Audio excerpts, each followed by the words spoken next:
इल्म अहले हनूद कितने तरीक़ों पे किया जाता है और बर्रे सगीर पाको हिंद में जादू की इब्तिदा कब और कैसे हुई।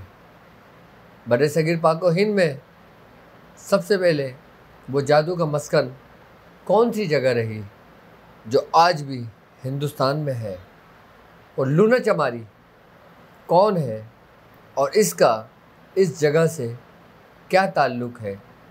जोगी जो जगह जगह आपको नज़र आते हैं, ये सिलसिला कब और कहाँ से चला, हम आपको बताएंगे आपके हिंदुस्तान की तारीख़। बिस्मिल्लाहिर्रहमानिर्रहीम।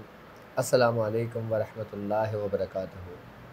मैं अपने नए आने वाले मुअज़्ज़िज़ मेंबरान को अपने घर में खुशामदीद कहता हूँ और उम्मीद करता हूँ कि आप तमाम लोग खैरियत से होंगे। प्रोग्राम मैथोलॉजी में आपको खुशामदीद एक दफ़ा फिर कहना चाहूँगा, क्योंकि हम इसमें बात कर रहे हैं इल्म अहले हनूद पर। इल्म अहले हनूद क्या है और कितने तरीक़ों से किया जाता है। इल्म अहले हनूद का हिंदुस्तान में सबसे पहला मरकज़ कौन सा शहर था, कौन सा इलाका था, और उस इलाके के जो लोग थे वो क्या करते थे। सबसे पहले मेरे साथ जो लोग रूहानी सफ़र में शामिल हैं, मैं उनसे मुखातिब हूँ और उनसे कुछ कहना चाहूँगा कि ये तमाम बातें आपको बताने का मकसद, ये वाक़यात आपको बताने का मकसद, इनके बारे में आपको बताने का मकसद सिर्फ़ और सिर्फ यही है मेरा कि मेरी वीडियो दुनिया भर में देखी जाती है। सिर्फ़ पाकिस्तान में ही नहीं, हिंदुस्तान में, यूएस में, बंगाल में, बांग्लादेश में, दुनिया के कई ममालिकों में देखी जाती है। और अल्हम्दुलिल्लाह मेरी वीडियोस, मेरे लेक्चर्स दुनिया की कई ज़ुबान में ट्रांसलेट भी किए जाते हैं, और मैं उन लोगों का भी शुक्रगुज़ार हूँ जो इसमें अपना वक्त देते हैं और जो दिलचस्पी रखते हैं। तो ये तमाम नॉलेज आपको देने का मकसद सिर्फ़ और सिर्फ ये है कि ताकि आप इस इल्म से भी वाक़फ़ियत रखें, क्योंकि मैंने आपसे एक वादा किया था कि जो लोग मेरे साथ इस रूहानी सफ़र में चलेंगे तो मैं इंशाअल्लाह उनको हर उस उलूम से वाक़फ़ियत कराऊँगा जो इस रास्ते में आपको ज़रूरत पड़ेगी। अब लोग कहते हैं कि आपका तो रूहानियत से ताल्लुक़ है, तो आप लोगों को किस तरफ लेकर जा रहे हैं? क्या आप लोगों को गुमराह कर रहे हैं? और आप ऐसा क्यों कर रहे हैं? मेरे वो मुअज़्ज़िज़ लोग जो मुझ पे तनकीद रखते हैं, मुझे खुशी है इस बात की कि लोग मुझे सुनते हैं, मुझे देखते हैं, मेरी हर बात को नोट करते हैं। मेरे पास काफ़ी मैसेज भी आए इस मुताल्लिक़। ये सब कुछ आपको बताने का मकसद सिर्फ़ और सिर्फ ये है कि आप मेरे साथ एक सफ़र में चल रहे हैं। इसकी मिसाल मैं आपको ऐसे दूँ कि जैसे आप एक मोटरवे पे सफ़र कर रहे हैं। अभी तो आप मेरे साथ सफ़र कर रहे हैं, फिर आपने अकेले भी सफ़र करना होगा।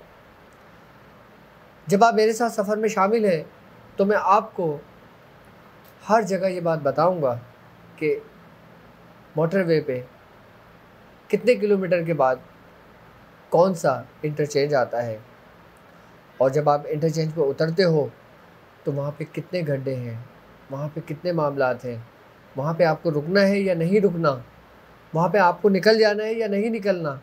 ये सब मैं आपको उसी वक्त बताऊंगा ना जब आप मेरी बात समझेंगे। अब अल्लाह न करे आपने ये रास्ता नहीं देखा हो और आप स्पीड में जा रहे हो और कोई खड्डा बीच में आ जाता है तो क्या होगा? आपका एक्सीडेंट, आपको नुकसान पहुंचेगा। और अगर आपको उसके बारे में नॉलेज होगी कि कुछ किलोमीटर के बाद इतना गहरा खड्डा होगा, तो यकीनन आप गाड़ी स्लो कर लेंगे, क्योंकि आप उस इल्म से वाक़फ़ियत रखते हैं। ये मैंने आपको ज़ाहिरी मिसाल दी है, उम्मीद करता हूँ कि आपके समझ में आ गई होगी। मेरा मकसद आपको अमलियात में लगाना नहीं है, सिर्फ़ और सिर्फ आपको समझाना है, आपको बताना है कि आप जिस रास्ते पे चल रहे हैं उसमें कई शयातीन आपके सामने आएंगे, कई जादू के मामलात आपके सामने आएंगे, कई जिन्नात का सामना होगा आपके सामने। और कई परेशानियों का सामना होगा आपके सामने, कई मुश्किलात दरपेश आएंगी आपको। आप क्या करेंगे? आप कैसे अपना सफ़र तय करेंगे जब तक आप इन चीज़ों को समझेंगे नहीं? मैं आपको इस रास्ते पे नहीं डाल रहा, मैं आपको सिर्फ इन रास्तों के बारे में आपको बता रहा हूँ कि ये रास्ते क्या हैं, और इन रास्तों पे जब आप चलेंगे, आपकी ज़िंदगी में कोई ऐसा मोड़ आया तो आपने इस रास्ते पे कैसे गुजरना है। अब एक शख्स इंडिया से ताल्लुक़ रखता है, अब उसके पास कोई पेशेंट ऐसा आ जाता है कि उसके ऊपर लूना चुमारी की चौकी मारी गई हो, उसको क्या पता। लेकिन कोई हमारा शागिर्द होगा, हम उसे हर चीज़ बताएंगे, वो हमारे साथ सफ़र में चलेगा तो उसको हर चीज़ की नॉलेज होगी। मैं आपको जो नॉलेज दे रहा हूँ, ये नॉलेज किताबों की नहीं है, ये नॉलेज आपको इतनी आसानी से नहीं मिलती। मैं जो बात कर रहा हूँ ना, मैं जो बात बोल रहा हूँ ना आपसे, ये मेरी ज़िंदगी का 70 साल का तजर्बा है।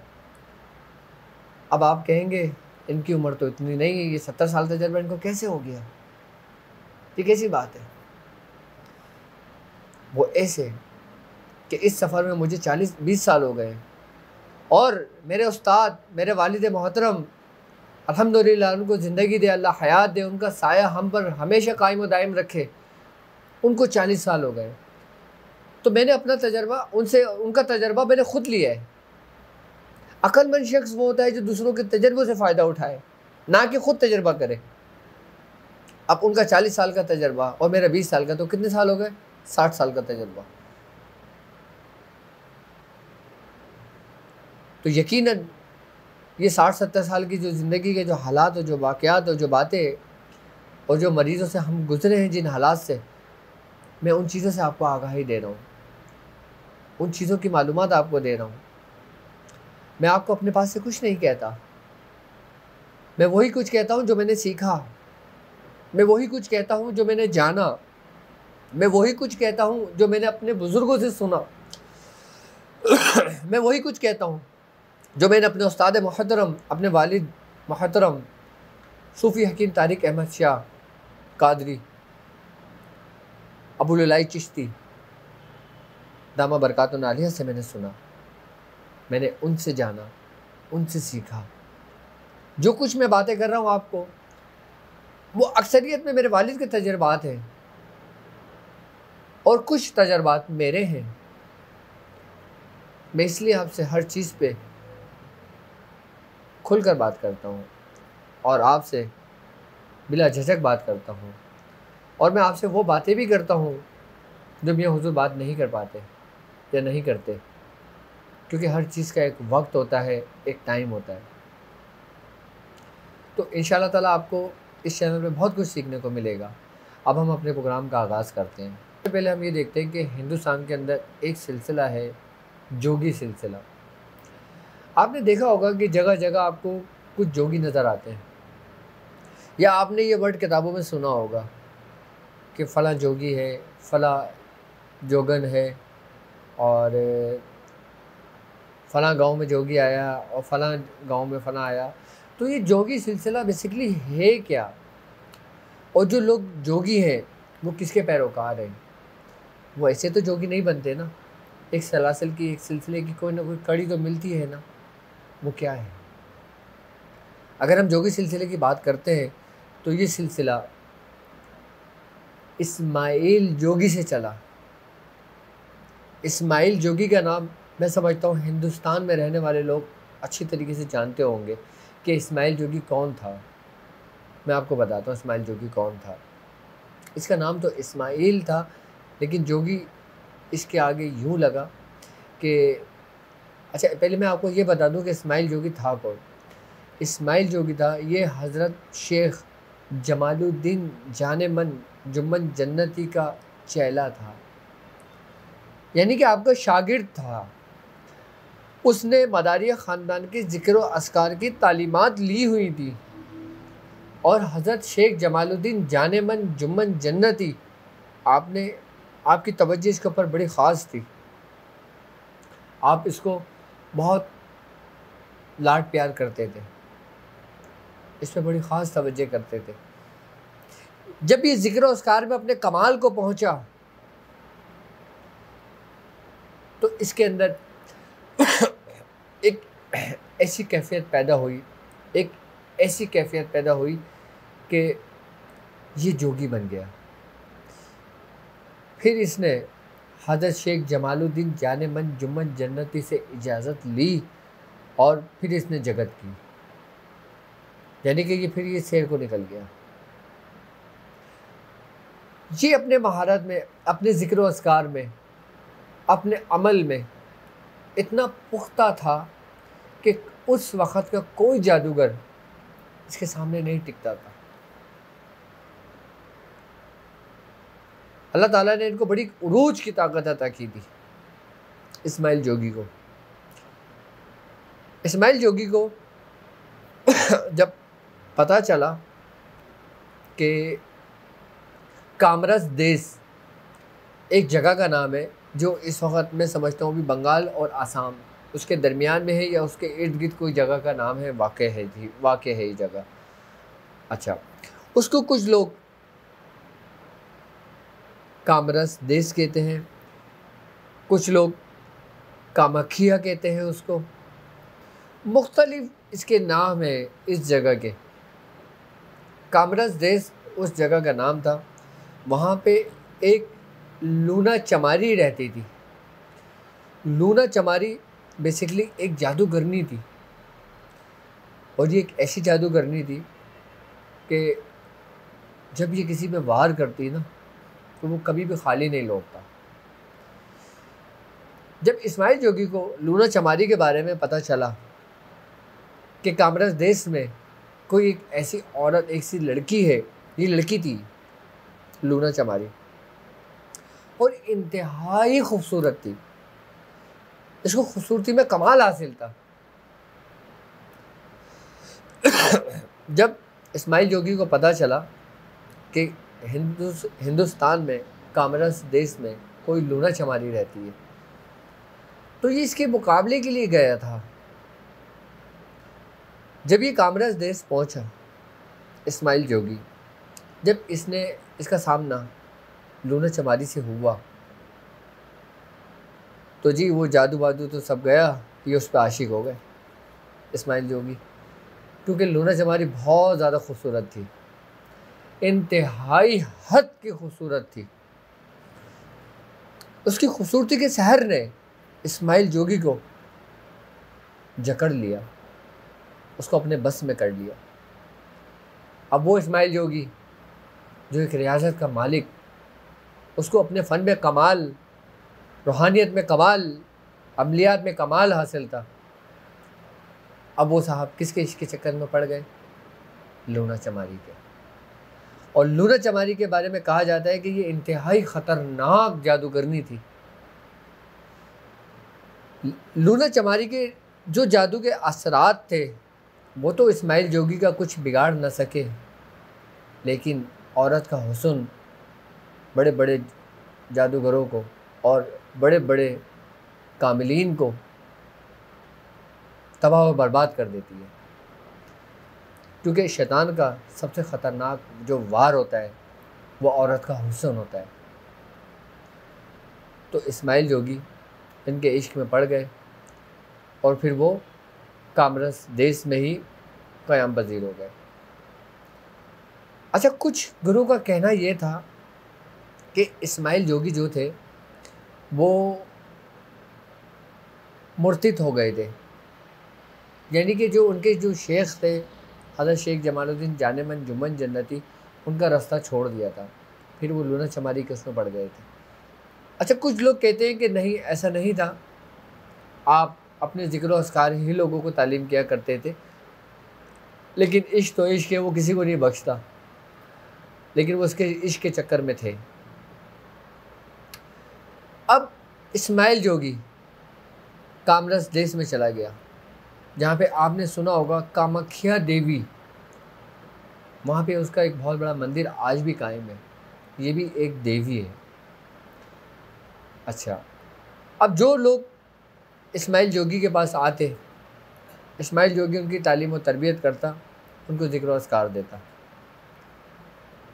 अच्छा, कुछ लोग कहते हैं कि लूना चमारी और इस्माइल जोगी ये दोनों साथ साथ रहा करते थे।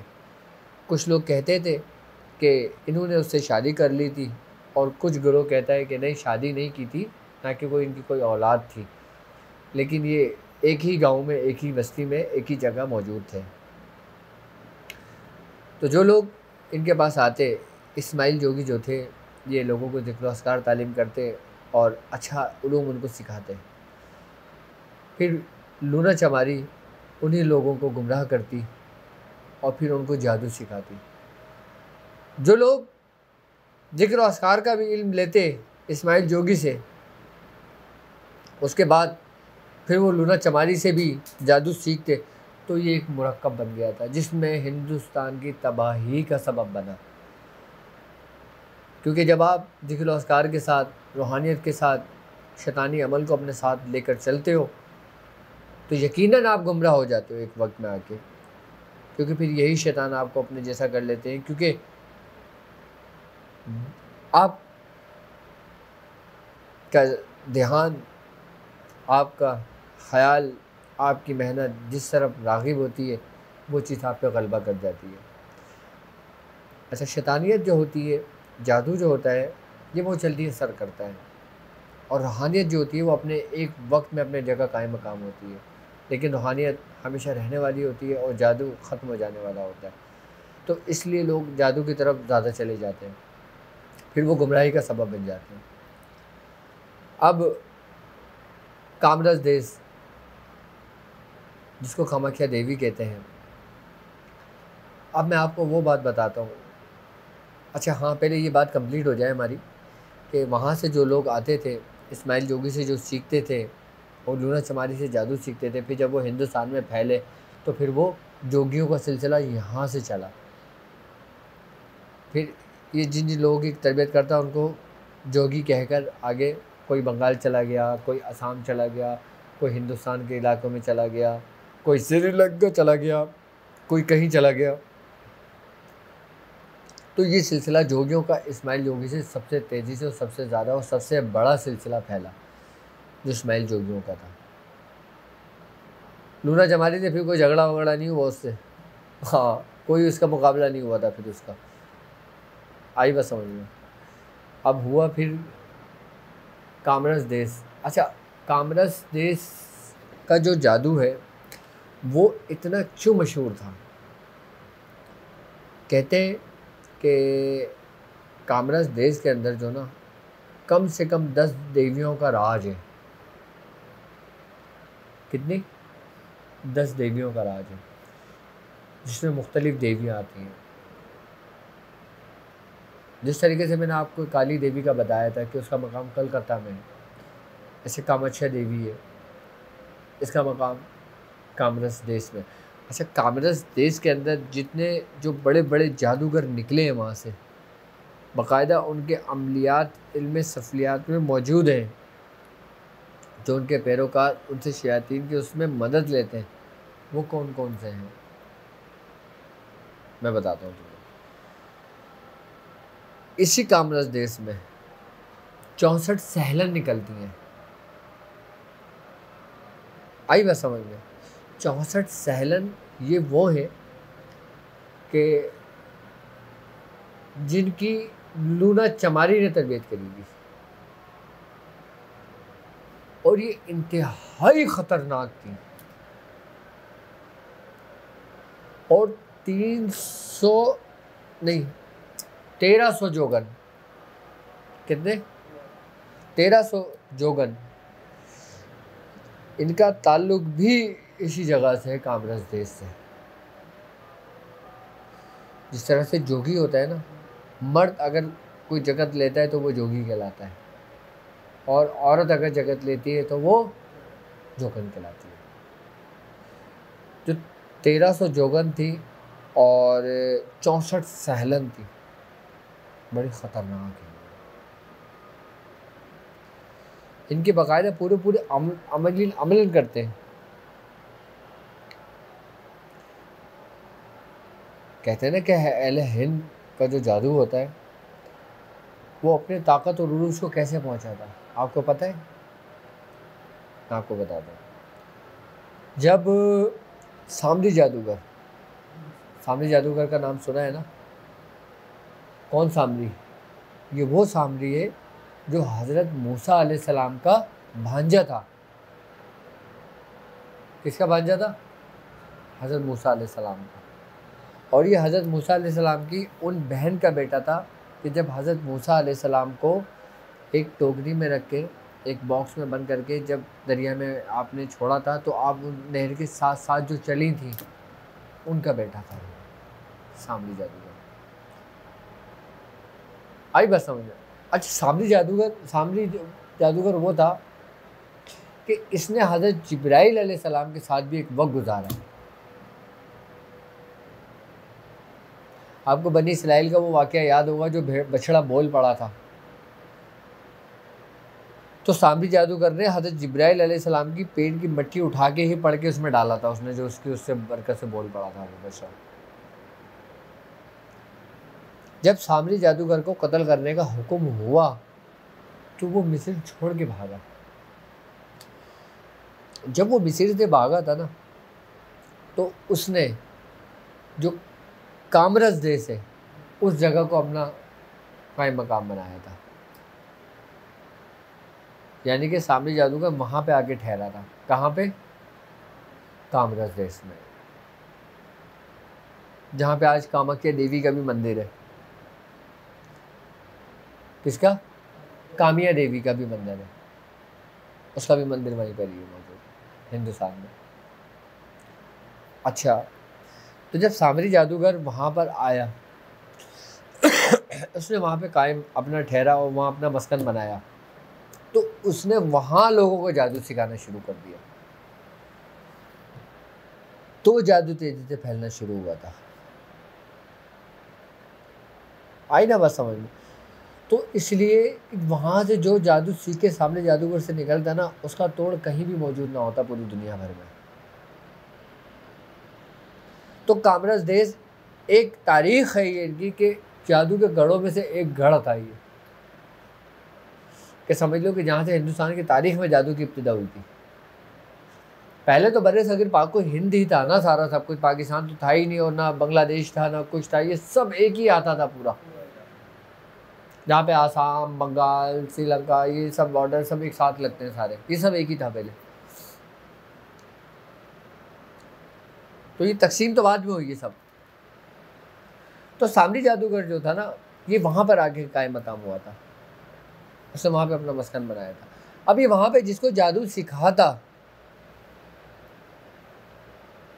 तो फिर वहाँ से जादू सीख के लोग निकलते।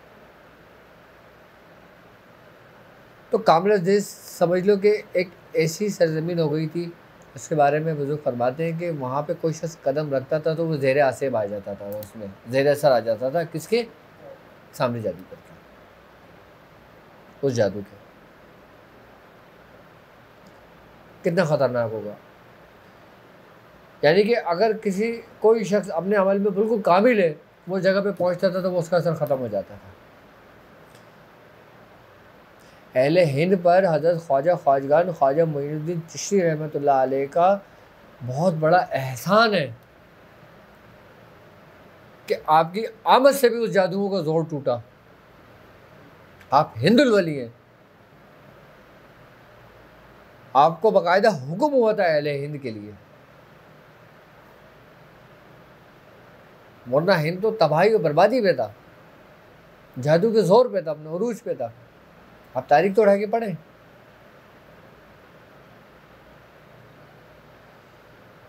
वहाँ पे जादुओं का जोर हिंदुस्तान में जो टूटा, वो सिर्फ मुसलमानों के मरूने मिन्नत है।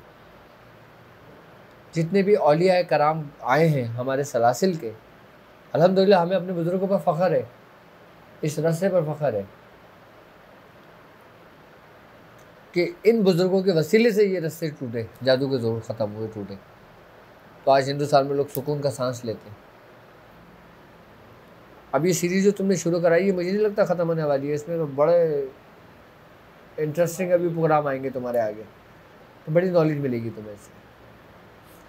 ये बातें मैंने तकरीबन, मैं समझता हूँ 15 साल के बाद करना शुरू करी होंगी, वरना मैं नहीं करता था लोगों से। वो तो तुम लोगों ने पूछा है अहले हनूद के बारे में, तो मैंने बताना शुरू किया तुम्हें, और तुमने कहाँ फंसा दिया। आई बस समझ में। खैर अच्छा ठीक है। अब कामराज देश समझ गए होंगे आप कि कितना ज़ेर असर रहा होगा ये जादुओं के, कि सामरी जादूगर जैसे शख्स ने वहाँ पे अपना मस्कन बनाया। अच्छा मैं आपको एक बात बताऊँ, आज भी कामराज देश के अंदर ना एक नहर बहती है, उस नहर का नाम ही सामरी नहर है। उस नहर का नाम ही, वो उसकी याद में नहर का नाम रखा हुआ लोगों ने, सामरी नहर। कामाख्या देवी का एक मंदिर है, आई बस समझ में। तो ये कामराज देश में ही है। मैं एक छोटा सा तुम्हें वाक़या सुना देता हूँ। मैं हुज़ूर फरमाते हैं कि ये बात है सन 1978 की। मैं हुज़ूर फरमाते हैं कि एक शख्स मेरे पास आया अपनी बेटी को लेकर। अच्छा उसकी बेटी, मैं हुज़ूर फरमाते हैं कि उसकी बेटी थी तकरीबन 13-14 साल की। उसकी आँखें चली गई थी और एक रात में हुआ था उसके साथ ऐसा। अच्छा जो शख्स लेकर आया था ना, वो शख्स भी कमाल का इल्म, कमाल की नॉलेज रखता था। अब मैं अभी आपको उस शख्स के बारे में बताऊंगा कि वो कौन शख्स था जो लेकर आया था अपनी बेटी को, और उसकी उस वक़्त उम्र कितनी थी, उसने कामराज देश में कितना वक्त गुजारा, किस तरह गुजारा। पहले आप ये वाक़या सुन लें, फिर मैं उसके बारे में आपको बताता हूँ। मियाँ हुज़ूर ने उस बच्ची को देखा, तो मियाँ हुज़ूर ने बच्ची को देखने के बाद यही बात कही कि इसके ऊपर कामाख्या देवी का ही असर हुआ है। तुमने क्या किया था ऐसा? कहते हैं मियाँ साहब ये एक बहुत लंबी कहानी है, ये एक बहुत लंबा वाक़या है। पहले आप मेरी बच्ची के लिए कुछ करें, फिर मैं आपको सब कुछ बताऊंगा। मियाँ हुज़ूर फरमाते हैं मैंने कुछ काम करा, उसका अमल किया, उसकी आँखों के ऊपर से उस कामाख्या देवी को उतारा, और उतारने के बाद उसकी आँखें, उसकी बिनाई आ गई और वो बच्ची ठीक हो गई। ये सब एक ही दिन हुआ है। आई बात समझ में? मियाँ हुज़ूर ने फरमाया जब वो आया, बातचीत हुई, बच्ची उसकी ठीक हो गई। उसी वक्त कामाख्या देवी का मियाँ हुज़ूर ने उसका अमल उतारा और बच्ची को तावीज़ पीने को दिया और उसके गले में तावीज़ डाल दिया। मियाँ हुज़ूर ने कहा जाओ ले जाओ, बच्ची ठीक है और तुम मेरे पास बच्ची को छोड़ कर आओ। जब वो शख्स बच्ची को छोड़ कर आया, उसने फिर बताया मियाँ हुज़ूर को कि आज से 70 साल पहले, यानी कि ये बात है 1978 की, यानी कि उस वक़्त उसकी उम्र कम से कम 95 या 90 बरस की थी जब वो आया था। तो उसने बताया कि मैं आर्मी में था और मैं असम की तरफ मेरी ड्यूटी लगी हुई थी। तो उस वक़्त मैं नौजवान था, मैं अपनी ड्यूटी जंगलों में दे रहा था। तो मैंने कुछ हवाओं में कुछ चीज़ों को उड़ते हुए देखा कि ऐसे कि जैसे कोई चादर हो और चादर के चारों कोनों पे कोई मौजूद हो, लेकिन वो मुझे बैठे हुए नज़र नहीं आए, लेकिन वो चादर मुझे उड़ती हुई नज़र आई। वो शख्स कहने लगा कि फिर वो चादर ज़मीन पर आ गई और मुझे ऐसा फील हुआ कि जैसे मुझे किसी ने पकड़ लिया। जब किसी कैदी को लेके जाते ना, एक हाथ यहाँ से पकड़ते हैं, एक हाथ यहाँ से पकड़ते हैं, कह रहा है मुझे किसी ने पकड़ा और मुझे उस चादर पे लेकर आ गए। और कह रहे जब मैं उस चादर पे मैंने पैर रखा फिर मुझे होश नहीं था। मुझे इतना ज़रूर महसूस हुआ था कि चादर हवा में मुहल्लिक हुई है और हवा में उड़ी है और हवा का झोंका मेरे ऊपर आ रहा है और मैं बेहोश हो गया। इतना मुझे होश था। उसके बाद हुआ ये कि वो ये कहता है कि फिर जब मेरी आँख खुली तो मैं क्या देखता हूँ कि मैं एक खो में हूँ, यानी कि गार, कोई पहाड़ जैसी कोई जगह है, वो गार है, वहाँ पे हूँ। और वहाँ पे एक बूढ़ी औरत है, और बूढ़ी औरत, उसका हुलिया इतना गंदा था, इतना गंदा था कि जिसकी कोई हद नहीं। कहने लगी, मैंने उसको देखा, मैंने कहा यहाँ से बचने का कोई रास्ता तो है नहीं, लगता है मुझे ये मार देगी। अब हुआ ये कि वो थी जादूगरनी। क्या थी? जादूगरनी थी। अच्छा, उन्होंने इसका इस्तेमाल किया अपने जादू में। उसका जादू में इस्तेमाल कैसे किया? तुमने देखा होगा कोलू पे बेल चलता है, आई ना बात समझ में? तो इसको क्या उस औरत ने जादू के जोर पे बैल बना दिया था।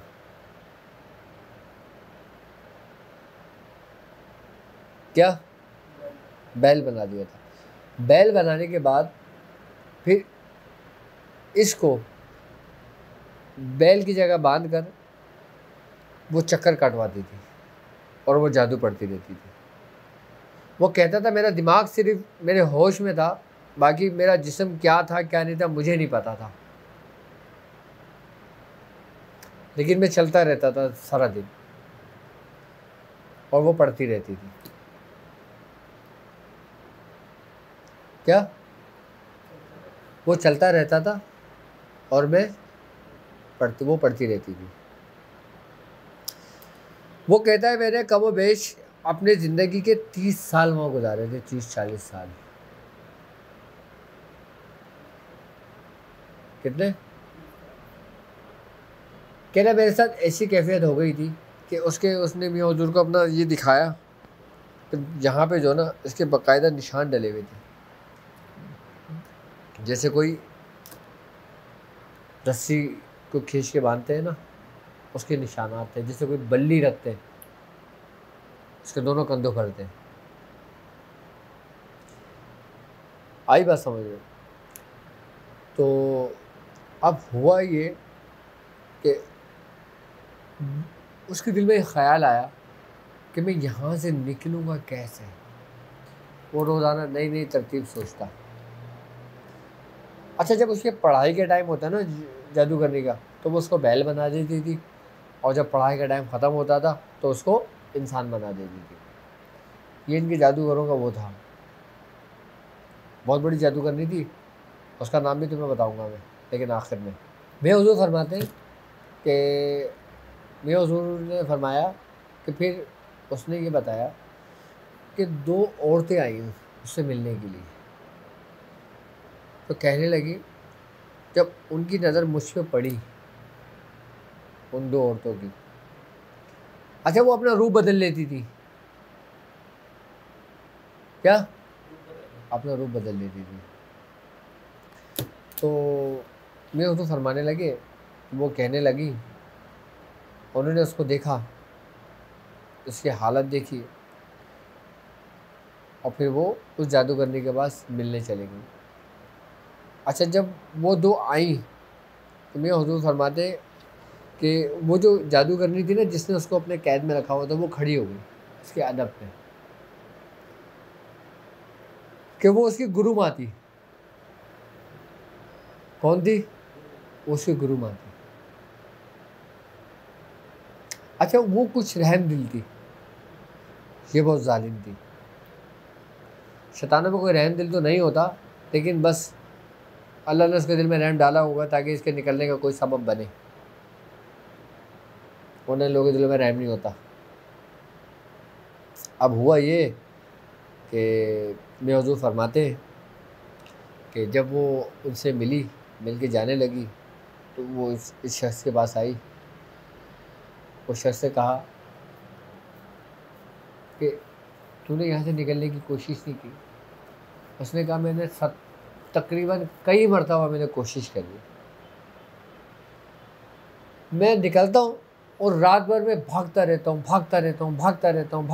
हूँ। जब सुबह होती है तो मैं उसी जगह पर खड़ा होता हूँ। क्या? उसी जगह पर खड़ा होता हूँ। तो उसने कहा कि तू ऐसे नहीं निकल सकता। क्या? ये पूरा एरिया इसके जादू के असर में है। तो एक काम कर, ये जो गुरु है ना, बड़ी जालिम है, मैं जानती हूँ उसको, ये मेरी शागिर्द है। ये तुझे काम लेके तुझे मार देगी। मैं तुझे इसका एक राज बताती हूँ कि तू ये कर कि जब ये जादू करती है ना, इसके पास एक जैसे झाड़ू होती है ना, झाड़ू, ऐसे तिनकों वाली कोई चीज़ है। अच्छा, वो जो तिनके थे ना, वो एक ख़ास लकड़ी के बने हुए थे। वो एक ख़ास लकड़ी के बने हुए थे। वो तिनकों का ना एक गुच्छा था। तो उस औरत ने कहा कि तू किसी तरीके से ना रात को इसको ले अपने कब्जे में कर और निकल, और तू निकलता रहे और वो तोड़ के ना तिनका अपने पीछे फेंकता रहे। तो 10 कोस जा, वो तिनका तोड़ पीछे फेंक दे, 10 कोस जा, तिनका तोड़ पीछे फेंक दे। अगर तू इतने कोस इस एरिया से निकल गया तो तू बच गया, और अगर नहीं निकला तो तू मारा जाएगा, क्योंकि तूने इसकी कुव्वत को चोरी करेगा। तुम्हें हुजूर फरमाते कि उस शख्स ने मुझे कहा कि मैंने ऐसा ही किया, मैंने वो गुच्छा उठाया इसका, मैं गुच्छा उठा के रात को निकला। जैसे मैं निकलता तो मैंने तिनका उसको पूछे, मैंने पीछे फेंक देता। कहते जब मैं ये करता था ना तो मुझे कुव्वत रोकती थी, लेकिन जब मैं तिनका फेंकता था ना तो ऐसा लगता था जैसे किसी ने मुझे छोड़ा है। कह रहा मैं दौड़ता था। जब वो कोस मेरे पीछे पूरे होते थे, फिर मैं वो तिनका फेंकता था, फिर मुझे ऐसा फील होता था मुझे किसी ने छोड़ा है, मैं भागता था। तो कह रहा इस तरीके से मैंने रात भर में भागता रहा, लेकिन उस दफ़ा मैं कामयाब हो गया, मैं वहाँ से निकल गया। लेकिन मैंने अपनी ज़िंदगी के 40 साल वहाँ गुजार दिए, 30-40 साल मैंने वहाँ गुजार दिए। कह रहा मेरे अंदर एक ऐसी कैफियत पैदा हो गई थी कि मैं अगर कुछ बोलता था तो वो हो जाता था। क्या? जो मैं करता था, बोलता था, वो हो जाता था। जो उसके जादू के जोर का असर था उसके ऊपर जैसे कुछ पड़ा ही नहीं था। ये मियां हुजूर ने वाकया सुनाया था हमें।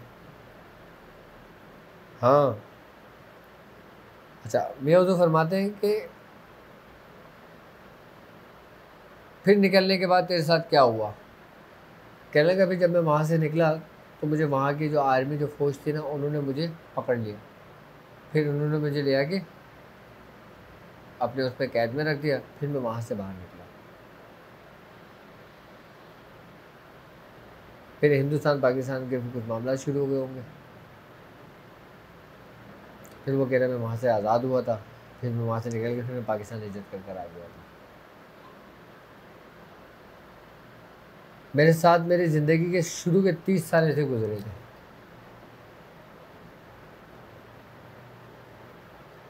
हाँ। अब कैसा था कामराज देश का जादू? और वो जादूगरनी भी बड़ी ख़तरनाक थी। ऐसी जादूगरनी है तो फिर बाद में कोई लूना चमारी बनती है, तो कोई मंगला चमारी बनती है, तो कोई शीशला चमारी बनती है। जो बड़ी चमारी है ना वो 4 है। एक लूना चमारी थी, एक मंगला चमारी थी, एक शीशला चमारी थी, चौथे का नाम मेरे जहन से निकल गया। कभी याद आएगा तो मैं बताऊंगा आपको उसके बारे में। लेकिन ये इनका ताल्लुक कामराज देश से ही था जो हिंदुस्तान का होता।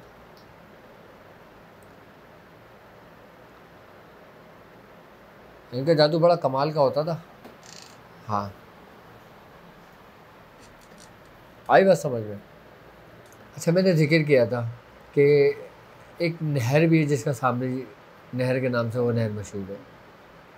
ठीक है, अब मैं आपको एक बात बताता हूँ। अब ये मैंने सब कुछ आपको बताया, ठीक है। सामरी जादूगर जो था इसके केस तो खैर शादिर और नादिर ही आते हैं, इसके मामला। किसके? सामरी जादूगर के। क्योंकि अभी तकरीबन अगर मैं अपना कहूँ, अगर मुझे 22 साल 20-22 साल हो गए हो तो मेरी ज़िंदगी में तो अभी तक सामरी जादूगर का कोई ऐसा मामला नहीं आया। आई ना बस समझ में। और मियाँ हुज़ूर फरमाते हैं कि उनके दौर में भी ऐसा कोई नहीं आया। तो ये शादिर और नादिर ही होता है, क्योंकि सामरी जो था ना जादूगर, वो समझ लो कि वो मौत है। ये सामरी जादूगर जब मरा था ना, तो ये पागल होके मरा था, ये पागल हो गया था, इसका पता ही नहीं चला फिर क्या हुआ इसके साथ। कुछ कहते ये मर गया था और कुछ कहते ये गायब हो गया था, शैतान बन गया था। हाँ,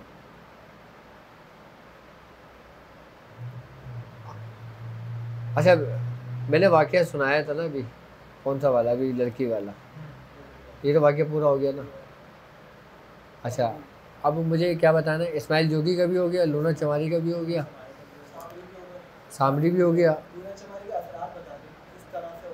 अच्छा, हाँ, मैं हाँ मैं लूना चमारी का बताता हूँ आपको कि लूना चमारी का आमिलीन जो अमल करते हैं वो क्यों करते हैं। आई बस समझ में। लूना चमारी का अमल ज़्यादातर किस लिए किया जाता है?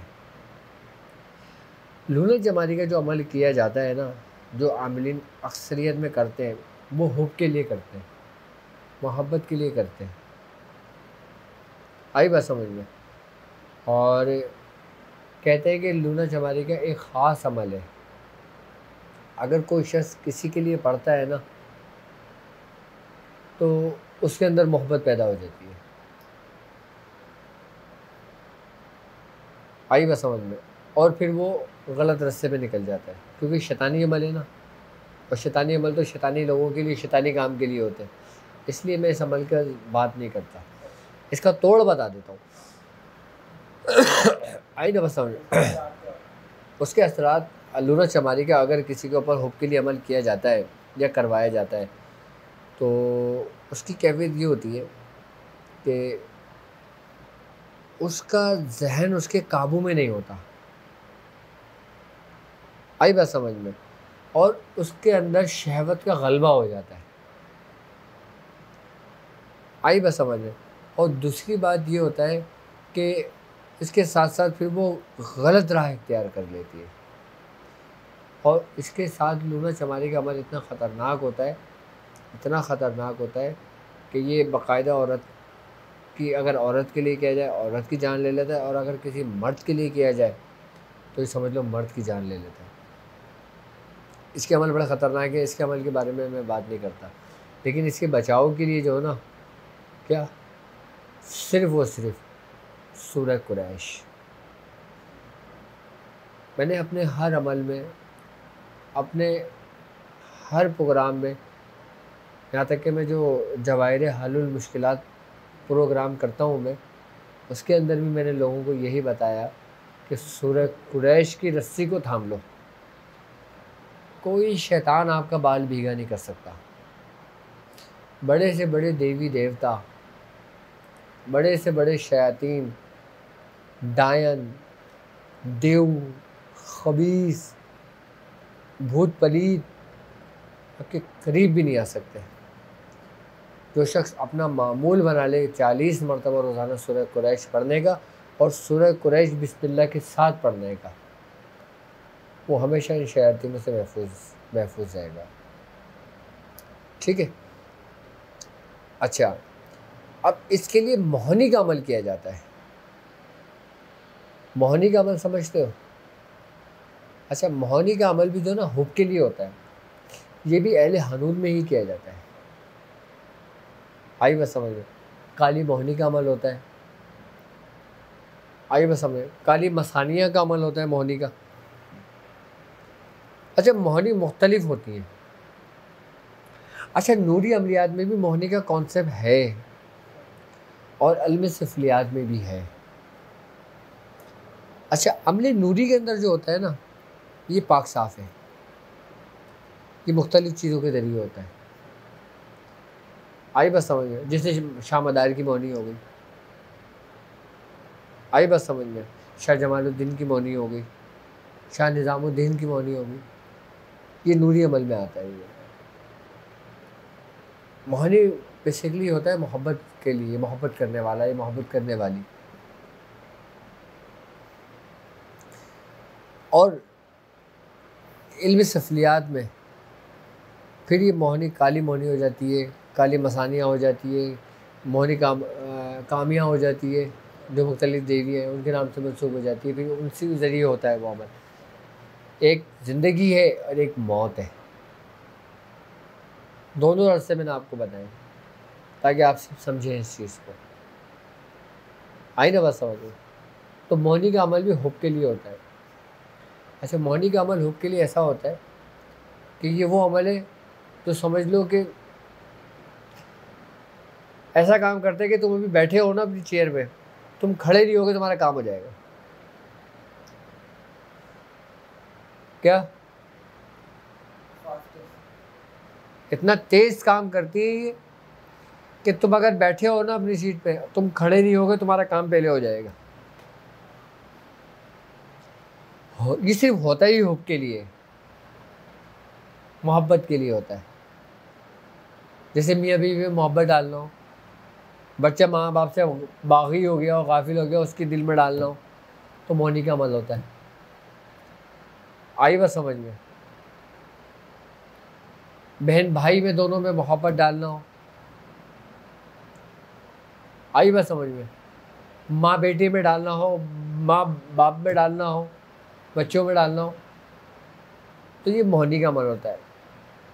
अच्छा, जो जायज़ हो और सही तरीके पे हो वो इल्म नूरी कहलाता है।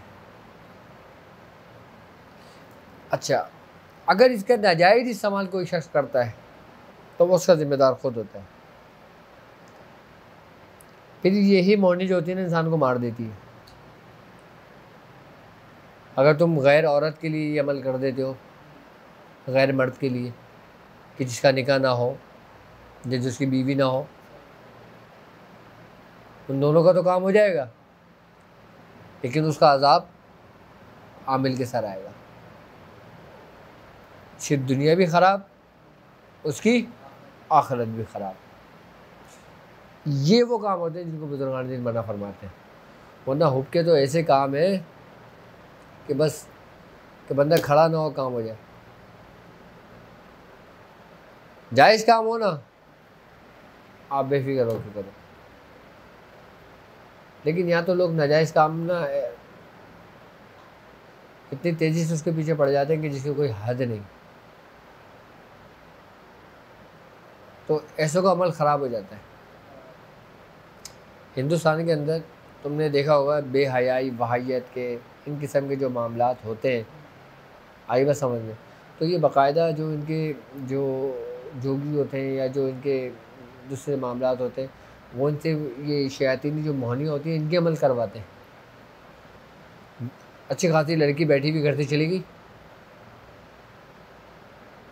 हाँ, अब घबराहट ढूंढने लड़की का है, पता चला उसके ऊपर मोहनी का अमल हुआ। वो तो अपने हाथ में ही नहीं है ना, चली गई। अब वो शादी करे या गलत इस्तेमाल करे उसका, है तो शैतानी अमल ना।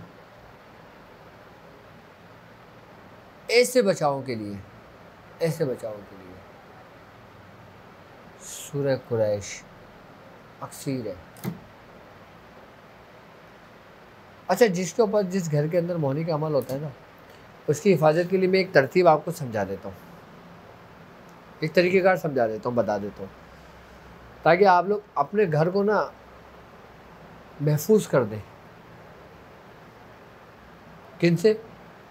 इन शयातीनी चक्करों, शयातीनी आमिलीन से, अमल से, कि उसका असर आपके बच्चों पे ना हो। अच्छा, ये वो भी कर सकते हैं। कौन? कौन? जिनके बच्चे बागी हो। अब आपने देखा होगा यूके में रहने वाले लोग 18 साल की जब उम्र हो जाती है तो वो आज़ाद हो जाते हैं। फिर वो अपने माँ बाप की नहीं सुनते। माँ बाप उनसे ऊंची आवाज़ नहीं बात करते ना, तो वो कंप्लेंट पुलिस को अगर करते हैं तो पुलिस उनको ले जाती है। ये आज़ाद कानून है वहाँ का। अब आप इसका तरीक़ेकार समझ लें। अच्छा, आपने करना ये है कि आपने 5 रंग के धागे लेने हैं, ठीक है। जैसे आप नीला ले लें, लाल ले लें, हरा ले लें, सफ़ेद ले लें और कोई दूसरा कलर ले लें। ऐसे 5 रंग के आपने धागे ले लेने हैं।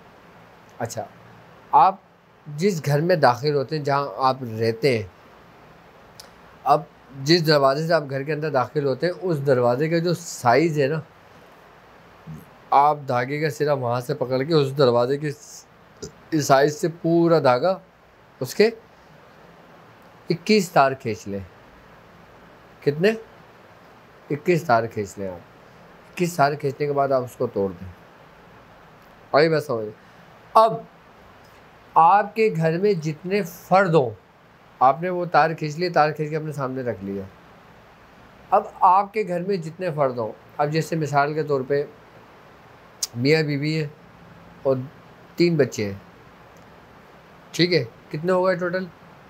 5। अब आपने करना ये है कि आपने उसके अंदर 5 गिराहें लगानी है। अच्छा, गिराहें आपने इस तरतीब से लगानी है कि आपने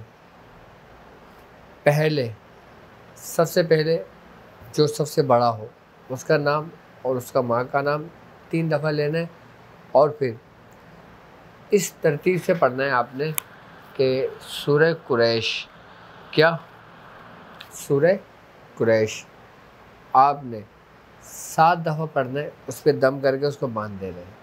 इसी तरीके से दूसरी गिरा पर आएंगे, दूसरे का नाम लेंगे, माँ का नाम लेंगे, 7 दफ़ा पढ़ेंगे, गिरा बांध देंगे। इसी तरतीब से पूरे जितने भी घर के फ़र्द होंगे उतनी गिराहें उसमें लगा देंगे। आई बात समझ में? अब लगाने के बाद आपने उसको फ़ोल्ड कर लेना है। फ़ोल्ड करने के बाद 313 मरतबा, कितना? 313 मरतबा सूरह कुरैश आपने पढ़नी है, उस पर दम करना है और दम करने के बाद आप घर में कहीं भी खड्डा खोद के ना उसको दबा दें। कहीं ऐसी जगह दबाएं कि दबाने में कोई मसला तो नहीं होना लोगों को? हाँ, 1 मिनट। उसका खड्डा करेंगे, कहीं उसको घर के अंदर दबा दें कहीं। अच्छा, आप खड्डा नहीं कर सकते, आप 2nd फ्लोर पे रहते हैं या 1st फ्लोर पे रहते हैं, तो आप उसको किसी वज़नदार चीज़ के नीचे दबा दें। जैसे आपने अलमारी के नीचे दबा दिया, आपने किसी डिवाइडर के नीचे दबा दिया, किसी ऐसी जगह दबा दें जहाँ पे ये गीला होने का डर ना हो या ख़राब होने का डर ना हो, या थैली में लपेट के आपने वज़न के नीचे दबा दिया। आप इसको ज़मीन के अंदर खड्डा खोद के भी दबा सकते हो, किसी वज़नदार चीज़ के नीचे भी दबा सकते हो। आई बात समझ में? ये इसके 2 से 3 तरीक़ेकार होते हैं। इससे ये होगा कि आपके जो रहने वाले घर होंगे ना, वो इसके तमाम शयातीन के शर से महफूज रहेंगे और अमलों से महफूज रहेंगे। और बेसिकली ये जो घर के फ़र्द के लिए बांधा जाता है ना, ये बेसिकली पैर बांधा जाता है। आई बात समझ में? पैर बांधने से मतलब ये होता है कि किसी नाजायज़ काम के लिए, गलत काम के लिए, बुराई के लिए उसका कदम ना उठे। इसलिए ये गिराहें बांध के इसको वज़न के नीचे दबा दिया जाता है। आई बात समझ? तो ये दबा रहे, फिर इससे फिर इंसान महफूज हो जाता है। मैं समझता हूँ अब आपको इस्माइल जोगी के बारे में पता चल गया होगा कि इस्माइल जोगी कौन है, और आपको लूना चमारी के बारे में भी पता चल गया होगा लूना चमारी कौन है, और सामरी जादूगर के बारे में तो आप पहले से ही जानते हैं बहुत अच्छी तरीके से। तो अभी ये सिर्फ़ और सिर्फ मैंने अभी आपको अहले हनूद में ही सिर्फ 3 से 4 जो बड़े जादूगर गुज़रे हैं, मैंने उनका ज़िक्र किया है अभी आपसे। अभी जादू का ज़िक्र नहीं किया है, उसके बारे में भी बताऊंगा आपको, और जादू की इक़साम वो भी बताऊंगा आपको, कौन सा जादू कैसे होता है और कैसे उसका तोड़ और कैसे उसका उतार होता है वो भी समझाऊंगा आपको। आई बस समझ में? और फिर मैं आपको अभी शैतानों का चैप्टर चल रहा है अभी हमारे पास, आई बस समझ में? तो फिर मैं आपको उन शयातीन का भी बताऊंगा जिनका ताल्लुक़ जिन्नात कौम से है, अजिन्ना कौम से, कि उसमें कौन कौन से जिन्नात हैं जो शयातीन हैं और इंतहाई ख़तरनाक है, जो इंतहाई ख़तरनाक है। मैं इंशाअल्लाह ताला उन जिन्नातों के बारे में भी आपको पूरी तफसील बताऊंगा और फिर उनके आपको वाक़यात भी बताऊंगा कि वो कैसे शयातीन बने, क्या माजरा हुआ था उनके साथ। अभी जब हमारा ये चैप्टर इंशाअल्लाह ताला मुकम्मल होगा, फिर मैं आपको पाकिस्तान के बारे में बताऊंगा कि पाकिस्तान में कौन कौन सी दायन है और वो कहाँ कहाँ मौजूद है और उनका क्या करैक्टर है, और पाकिस्तान के अंदर सांगड़ में मास्टर लंगड़ा कौन था उसके बारे में भी बताऊंगा। ये वो मास्टर लंगड़ा था कि जिसको मियाँ हुजूर ने शिकस्त दी थी और मियाँ हुजूर इसको लेकर आए थे और मियाँ हुजूर ने इसको अपने पास रखा था।